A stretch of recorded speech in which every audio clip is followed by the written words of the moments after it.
Cần Thơ có đồng ý không ạ?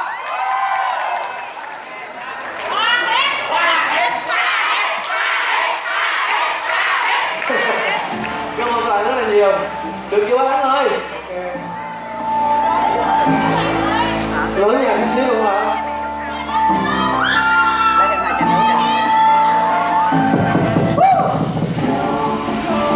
Anh sẽ như về quê xóa lại cuộc cho hoa giá yêu em mãi như hoa trời.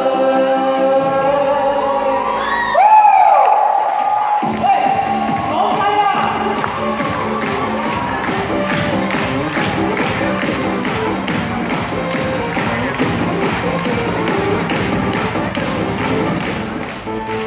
Một người đầu đó nếu anh sẽ không còn là người chìm trong đêm giá bão và từng người sẽ ám biết như là giấc mơ yêu đương chỉ còn trong dĩ vãng nên anh vẫn có lời sao anh dù gần còn tim ta như đã lại buốt giá. Anh sẽ đi về quê xóa tan ngày đường trong băng giá yêu em sáng như mặt trời.